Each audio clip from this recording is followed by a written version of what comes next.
Israel Lebanon সীমান্তে যুদ্ধবিরতির প্রস্তাব প্রত্যাখ্যান করেছে ইসরায়েলের পররাষ্ট্রমন্ত্রী। গাজায় পরাজিত হয়েছে ইসরায়েল, মন্তব্য ইরান প্রেসিডেন্টের।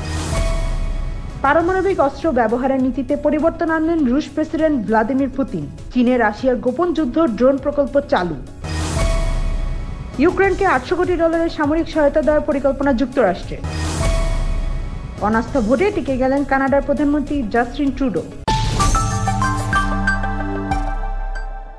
ইসরায়েল ও লেবাননের সীমান্ত অঞ্চলে তাৎক্ষণিকভাবে 21 দিনের যুদ্ধবিরতির আহ্বান জানিয়েছে যুক্তরাষ্ট্র, ফ্রান্স ও তাদের মিত্র কয়েকটি দেশ।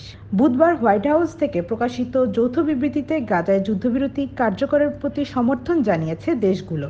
ইসরায়েল ও লেবাননের মধ্যে 2023 সালের 8 অক্টোবর থেকে হামলা পাল্টা হামলা চলছে। তবে যুদ্ধবিরতির প্রস্তাব প্রত্যাখ্যান করেছেন ইসরায়েলের পররাষ্ট্রমন্ত্রী ইসরায়েল কার্টজ। বৃহস্পতিবার সামাজিক মাধ্যম এক্সে দেওয়া এক বিবৃতিতে তিনি বলেন, কোনো যুদ্ধবিরতি হবে না। সন্ত্রাসী সংগঠন হিজবুল্লাহর বিরুদ্ধে আমরা লড়াই চালিয়ে যাব। এদিকে গাজা যুদ্ধ নিয়ে ইসরায়েলের তীব্র নিন্দা জানিয়েছে ইরানের প্রেসিডেন্ট মাসুদ পেজেশকিয়ান। মঙ্গলবার জাতিসংঘের সাধারণ পরিষদের ৭৯তম অধিবেশনে ভাষণ দেওয়ার সময় তিনি মন্তব্য করেন, গাজায় পরাজিত হয়েছে ইসরায়েল। ইরানের প্রেসিডেন্ট নির্বাচিত হওয়ার পর প্রথমবারের মতো জাতিসংঘ সাধারণ পরিষদে বক্তব্য দিলেন মাসুদ পেজেশকিয়ান। তিনি বলেন, গাজায় নৃশংসতা চালিয়ে 11 মাসে ইসরায়েলিরা 41,000 নিরাপরাধ মানুষকে ঠান্ডা মাথায় হত্যা করেছে, যাদের বেশিরভাগই ছিল নারী ও শিশু। পারমাণবিক শক্তিধর দেশের সমর্থনে কোনো দেশ আক্রমণ করলে সেটা মোকাবেলায় পারমাণবিক অস্ত্র ব্যবহার করতে পারে রাশিয়া।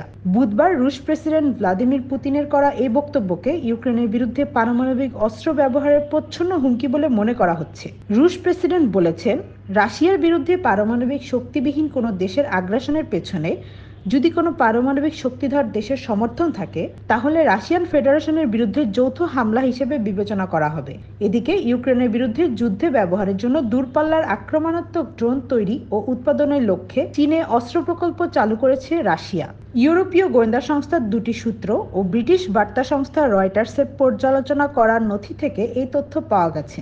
রাশিয়ার রাষ্ট্রীয় মালিকানাধীন অস্ত্র কোম্পানি আলমাজ আন্তের সহায়ক সংস্থা IEEMZ কুপল স্থানীয় বিশেষজ্ঞদের সহায়তায় চীনে গার্পিয়া 3 নামের একটি নতুন মডেলের ড্রোন তৈরি করেছে ও এর উড্ডয়ন পরীক্ষা করছে। অন্যদিকে ইউক্রেনের পারমাণবিক শক্তি কেন্দ্রে রাশিয়া হামলার পরিকল্পনা করছে বলে দাবি প্রেসিডেন্ট জেলেনস্কির। সম্ভাব্য এই পারমাণবিক বিপর্যয় নিয়ে বুধবার জাতিসংঘ সাধারণ পরিষদের অধিবেশনে সতর্ক করেছেন তিনি।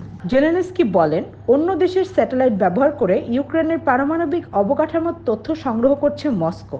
এ ব্যাপারে তার কাছে গোয়েন্দা তথ্য রয়েছে। ইউক্রেনকে $800 কোটি বেশি মূল্যের সামরিক সহায়তা দেওয়ার পরিকল্পনা করছে যুক্তরাষ্ট্র। বুধবার 2 মার্কিন কর্মকর্তা বলেছেন, বৃহস্পতিবার ওয়াশিংটনে ইউক্রেন প্রেসিডেন্ট ভ্লাদিমির জেলেনস্কির সফরের সময় কিয়েভের জন্য এই প্যাকেজ ঘোষণা হতে পারে। আগামী 30 সেপ্টেম্বর ফেডারেল অর্থবছরের মেয়াদ শেষ হওয়ার আগে ইউক্রেন যাতে $560 কোটি সামরিক সহায়তা ব্যবহারের অনুমতি পায়, সেই বিষয়ে মার্কিন কংগ্রেসের সঙ্গে জরুরি আলোচনায় বসেছে বাইডেন প্রশাসন।